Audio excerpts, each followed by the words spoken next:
Shalom, saudaraku di dalam nama Tuhan Yesus Kristus, sahabat terbaik di dalam kasih Tuhan.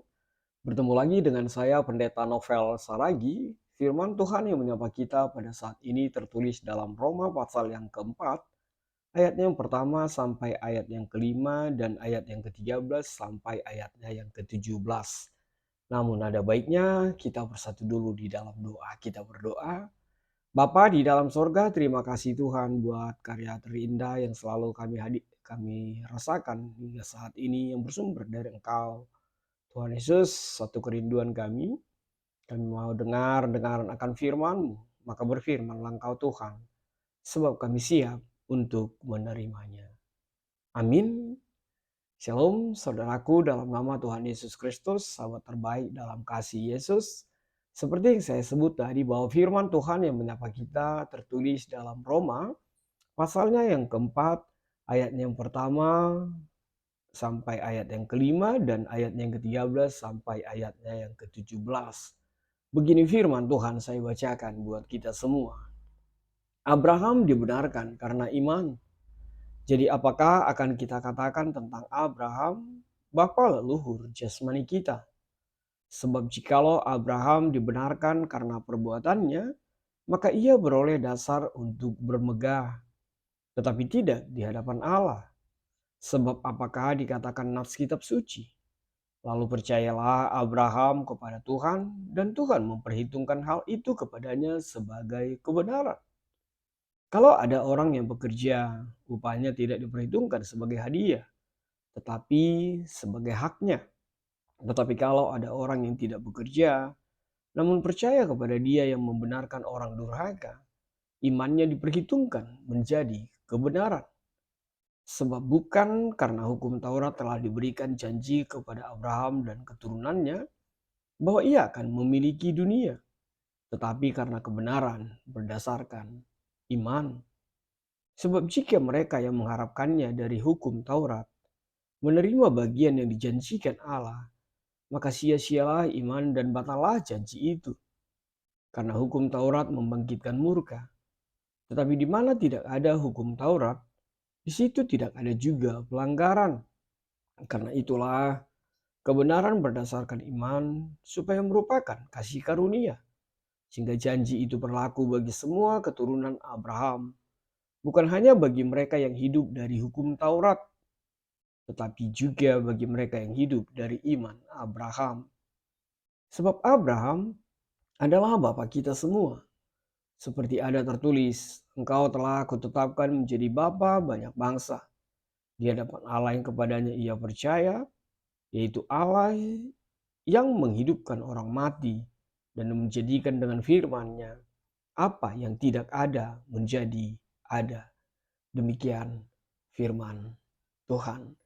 Saudara yang diberkati dalam nama Tuhan Yesus Kristus, pernahkah Anda membayangkan, pernahkah kita membayangkan bagaimana seandainya kita dibenarkan kalau ukurannya adalah melakukan hukum Taurat? Pernahkah Anda membayangkannya? Kalau kita dibenarkan, kalau kita dianggap benar, kalau kita dikatakan mampu masuk sorga, mendapatkan keselamatan itu, tapi dengan sebuah catatan, melakukan hukum Taurat. Maka apa jadinya setiap kita? Maka apa jadinya dirimu? Maka apa jadinya saya? Sebagai seorang pendeta bahkan dipastikan tak satu pun kita akan terselamatkan, tak satu pun kita akan dibenarkan.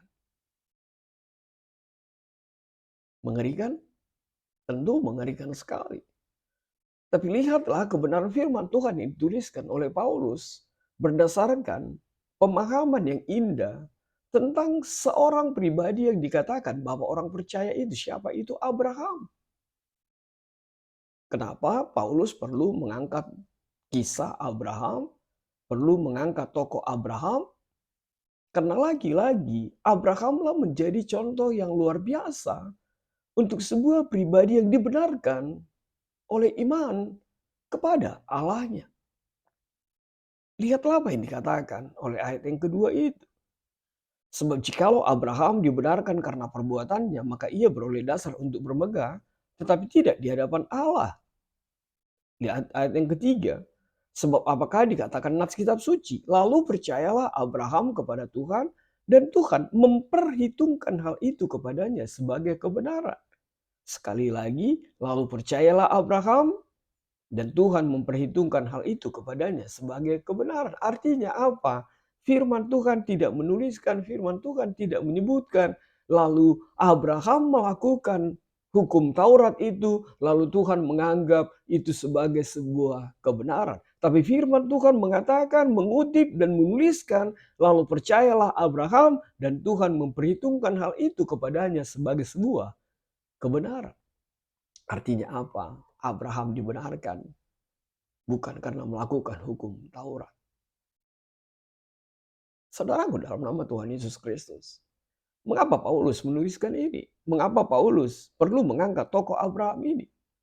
Tidak lain adalah Abraham dianggap oleh orang Yahudi sebagai gambaran pribadi yang taat akan kebenaran firman Tuhan, yang taat dalam melakukan perintah Tuhan.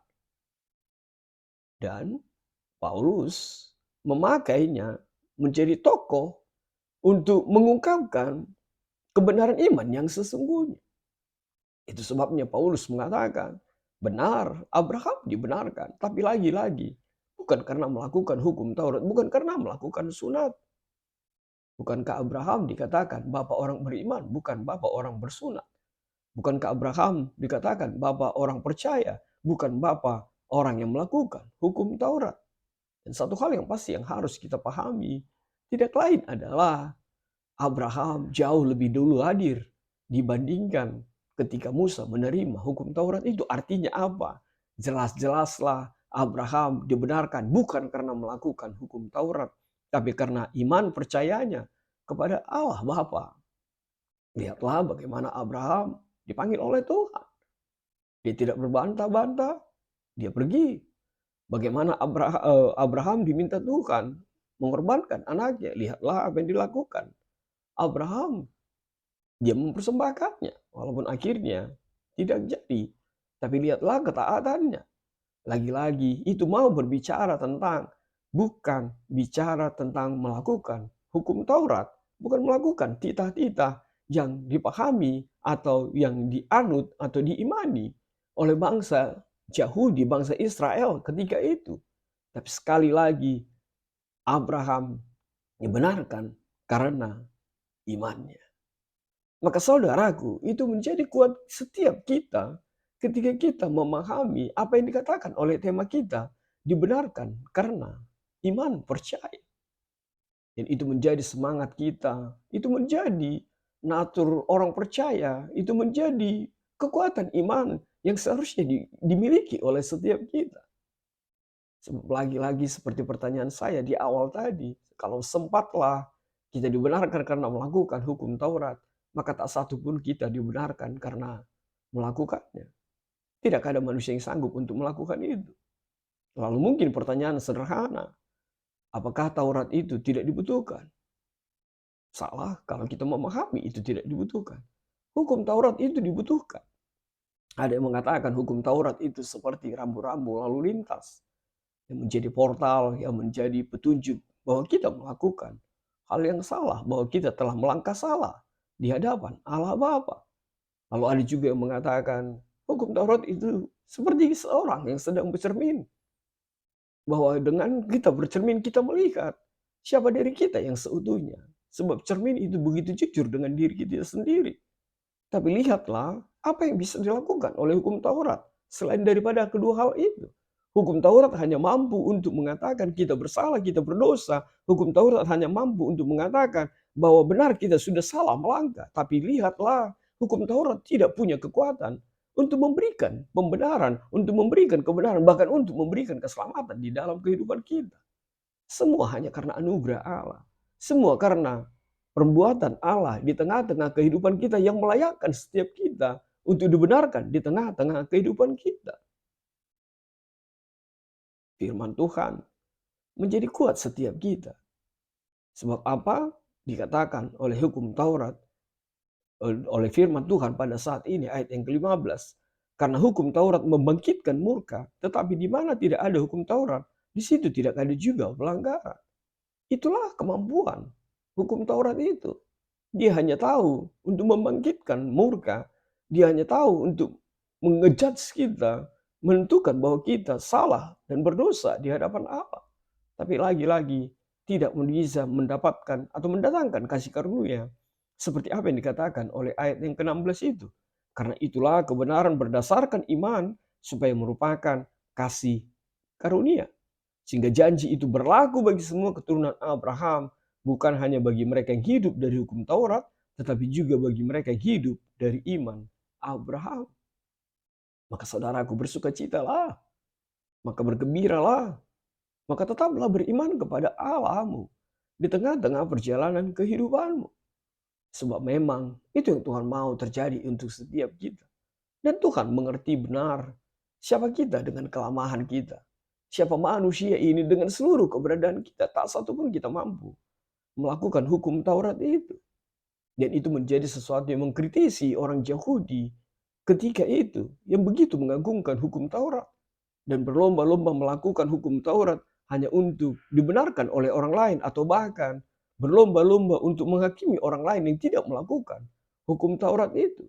Sementara dia melakukan hal yang satu, meskipun orang lain tidak melakukan hal yang sama. Artinya apa? Hukum Taurat haruslah dilihat secara utuh. Jangan sampai kita membenarkan sesuatu karena kita tidak melakukannya, lalu orang lain melakukannya. Contoh sederhana, jangan kita menyalahkan orang yang pemabuk, sementara kita peminum. Jangan kita salahkan orang yang mencuri, sementara kita tukang ngomongin orang, tukang gosipin orang. Lalu apa bedanya? Artinya apa? Tak satu pun kita bisa dibenarkan karena melakukan hukum Taurat. Tapi semuanya hanya karena iman percaya kepada Tuhan di tengah-tengah perjalanan kehidupan kita. Itu sebabnya saudaraku, di dalam nama Tuhan Yesus Kristus, marilah tetap beriman kepada Allah-Mu. Mari tetaplah percaya sebagaimana perjalanan kehidupan yang Tuhan Yesus mau terjadi untuk setiap kita. Setiap kita hanya bisa dibenarkan oleh iman percaya yang kepada Allah saja di tengah-tengah kehidupan kita. Maka apa yang bisa kita lihat di dalam iman percaya seorang Abraham? Abraham dikatakan sebagai pribadi yang beriman dan menjadi pribadi bapa orang percaya. Bukan berarti Abraham tidak berdosa. Abraham juga punya salah. Abraham juga pernah melakukan kesalahan. Tapi lihatlah, dia disebutkan bapa orang beriman. Dan Abraham memiliki iman yang luar biasa. Bagaimana iman seorang Abraham yang bisa kita lihat dalam konteks firman Tuhan pada saat ini? Yang pertama, iman Abraham adalah iman yang hidup, iman yang berbuat, iman yang bertindak, dan iman yang melakukan. Imannya tidak tinggal diam, imannya hidup, imannya berbuat dan bertindak. Yang kedua, iman Abraham yang patut kita tiru tidak lain adalah iman yang selalu mencari kebenaran dan tidak diam dengan apa yang ia pikirkan, tapi selalu mencari kebenaran firman Tuhan. Sehingga firman Tuhan itu, sehingga kebenaran Allah itu terjadi nyata atas kehidupannya. Lalu bagaimana iman yang ketiga? Iman Abraham yang ketiga yang harus kita miliki adalah iman yang kuat dan berpengharapan. Abraham tidak pernah bertanya dan memperdebatkan apa karya Allah dalam kehidupannya. Abraham hanya tahu melakukan apa yang Tuhan Allah perintahkan.